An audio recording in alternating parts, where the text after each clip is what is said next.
Good morning students, this is your science class. हम लोग chapter 2 read कर रहे थे। हमने ह्यूमन डाइजेशन तक पढ़ लिया था।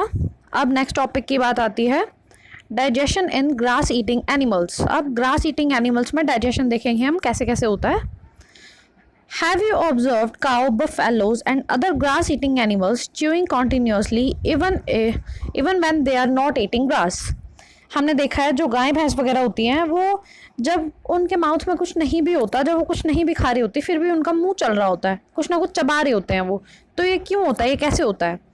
Actually they quickly swallow the grass and store it in a separate part of the stomach called rumen। ऐसा होता है जैसे मान लो बहुत सारा खाना वो क्या करते हैं, जैसे हम कभी भी उनको चपाती खिलाते हैं, हम 4 चपाती भी खिला देना तो वो एक साथ जल्दी से खा जाते हैं। तो इसका क्या मतलब होता है कि जब भी वो कुछ भी खाते हैं ना, जब कुछ भी ग्रास खा रहे हैं या कुछ भी चपाती खा रहे हैं, तो वो क्या करते हैं एक साथ जल्दी से पहले उसे निगल जाते हैं, स्वॉलो कर जाते हैं, और उनके स्टमक के अंदर एक जो स्पेशल पोर्शन होता है, एक सेपरेट पार्ट होता है, उसके अंदर स्टोर कर देते हैं उसे जाके। उस सेपरेट पार्ट को हम क्या बोलते हैं? र्यूमन बोलते हैं, र्यूमन। देखो ये एक डायग्राम में भी गिवन है आपको, देखो ये होता है र्यूमन। ये क्या करते हैं, जल्दी से खा जाते हैं, वो यहाँ पे स्टोर करके रख देते हैं। इन्होंने स्टोर करके रख देते हैं। उसके बाद क्या होता है, ये जो थोड़ा थोड़ा ना फिर खाना क्या होता है इनके मुंह में आता रहता है। थोड़ा थोड़ा खाना यहाँ से उठ उठ के क्या होता है, छोटे छोटे लम्प्स में, मतलब गिल्टियों में क्या होता है, वो इनके मुंह में आता रहता है। इसलिए वो क्या करते हैं, कुछ ना कुछ चबाते रहते हैं। जब वो नहीं खा रहे होते तो भी हमें यूँ लगता है कि कुछ नहीं खा रहे, पर फिर भी चबाए जा रहे हैं, तो वो ऐसा इसलिए होता है। देखो कहाँ गया वो। Here the food gets partially digested and is called cud. अब वो क्या होता है, जैसे हमने पढ़ा था कल भी कि जब हम माउथ में फूड को डालते हैं तो सलेवरी ग्लैंड्स क्या करते हैं, सलाइवा सिक्रीट करते हैं, तो हमारे माउथ में ही डाइजेशन स्टार्ट हो जाता है। हमारा फूड जो है वो माउथ से ही डाइजेस्ट होना स्टार्ट हो जाता है, पार्शियली डाइजेस्टेड, थोड़ा थोड़ा डाइजेस्ट हो जाता है। तो ऐसे ही इनका भी है, पार्शियली डाइजेस्ट हो जाएगा और वो क्या होगा, र्यूमन में चला जाएगा, उसे क्या बोलते हैं, कड। उस पार्शियली डाइजेस्टेड, आधा अधूरा डाइजेस्टेड फूड जो र्यूमन में जाकर स्टोर हो गया, उसे हम क्या बोल रहे हैं? But later the cud returns to the mouth in small lumps. छोटे छोटे लम्प्स की फॉर्म में क्या होता है, वो वापस माउथ में आ जाता है। एंड एनिमल्स च्यू इट, और एनिमल्स जो हैं वो उसे चबाते रहते हैं। This process is called rumination. इस सारी प्रोसेस को र्यूमिनेशन बोलते हैं।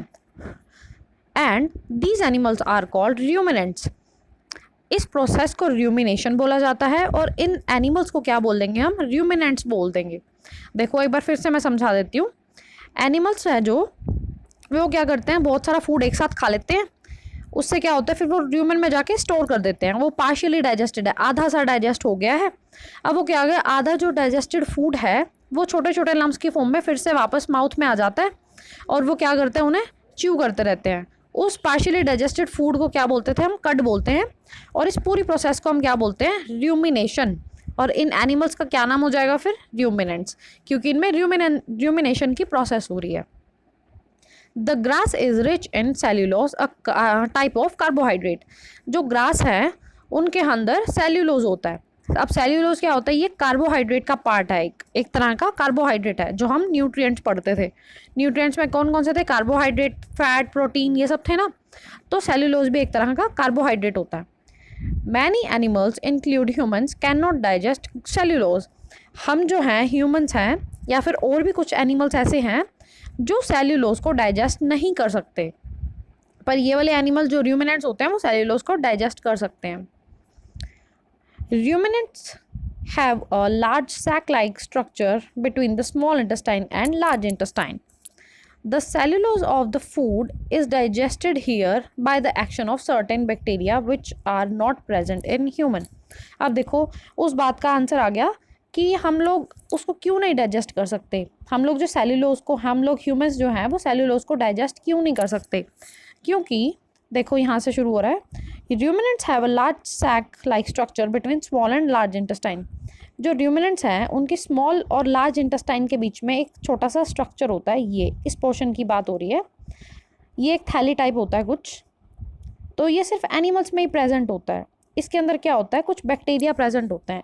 इस बॉडी के अंदर, जो एनिमल्स की बॉडी है उसके अंदर क्या होता है, थैली लाइक स्ट्रक्चर होता है, सैक लाइक स्ट्रक्चर, स्मॉल और लार्ज इंटेस्टाइन के बीच में।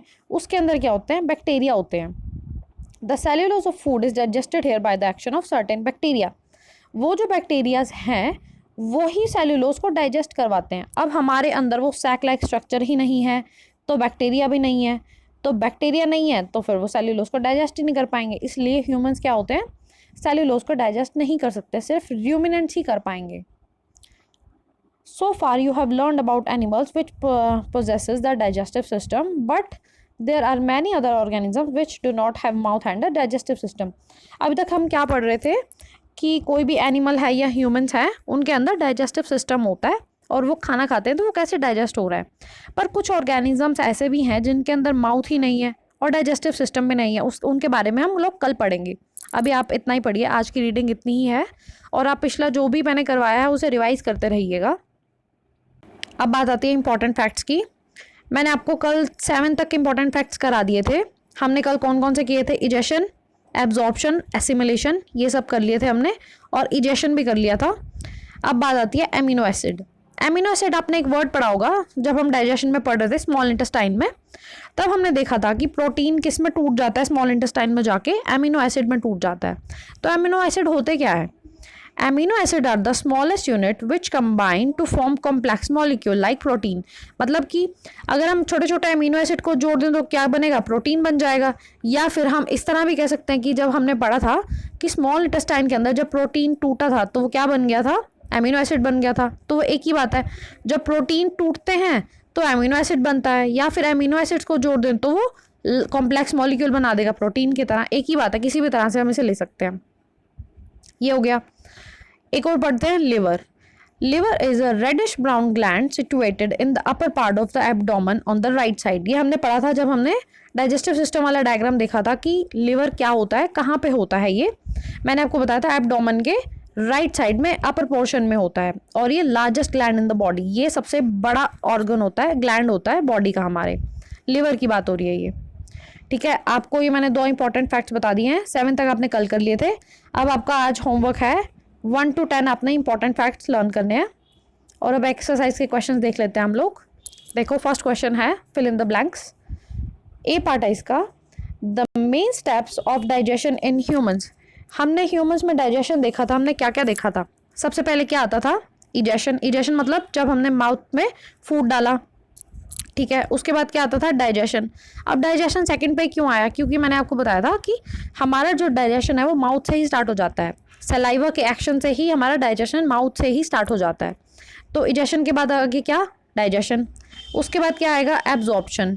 एब्जॉर्प्शन का क्या मतलब था, जब हमारे बॉडी के अंदर न्यूट्रिएंट्स आने लग गए, जो छोटे छोटे कॉम्प्लेक्स मॉलिक्यूल स्मॉलर में टूटने लग गए, तो क्या हुआ, वो स्मॉल इंटेस्टाइन की वॉल से ब्लड में जाने शुरू हो गए। अब ब्लड में जाने शुरू हो गए का क्या मतलब हुआ कि हमारी बॉडी ने उसे एब्जॉर्ब करना शुरू कर दिया।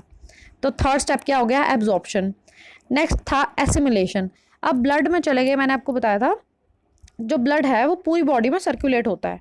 अब ब्लड पूरी बॉडी में जाएगा तो अलग अलग ऑर्गन्स के पास भी जाएगा। अब ऑर्गन्स से वो क्या करेगा, ब्लड सारे ऑर्गन्स को क्या देगा, सारे न्यूट्रिएंट्स प्रोवाइड कर देगा। तो ये प्रोसेस क्या होती थी, ये वाला स्टेप था एसिमिलेशन। उसके बाद था इजेशन, मतलब जो हमारा अनडाइजेस्टेड फूड है जो बच गया, सारे न्यूट्रिएंट्स उसमें से बॉडी ने ले लिए, अब वो क्या होगा, एनएस के थ्रू हमारी बॉडी से बाहर निकल जाएगा। तो ये सारे 5 स्टेप्स में क्या थी, पूरी डाइजेशन की प्रोसेस हो रही थी, ठीक है। ये सारे ब्लैंक्स में आपको 5 स्टेप्स में फिल करना है। नेक्स्ट है the largest gland in human body is, अभी अभी हमने देखा लार्जेस्ट ग्लैंड कौन सा होता है, लिवर होता है। नेक्स्ट है the stomach release hydrochloric acid and dash juices which act on food. Stomach में हाइड्रोक्लोरिक एसिड रिलीज हो रहा था और क्या हो रहा था, डाइजेस्टिव जूसेस रिलीज हो रहे थे। ये हमने चैप्टर में रीड किया था, hydrochloric acid and digestive juices. Next है the inner walls of small intestine have many finger like outgrowths called, हमने देखा था कि क्या था इनका नाम, विलीज था, विली, ठीक है। ये अभी तक आपको जो चैप्टर हुआ है इसमें अभी तक आपके 4 ही हुए हैं, ये हम कल पढ़ेंगे इसके बारे में, अमीबा के बारे में।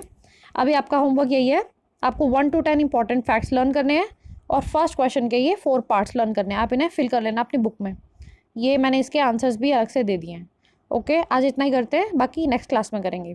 Thank you.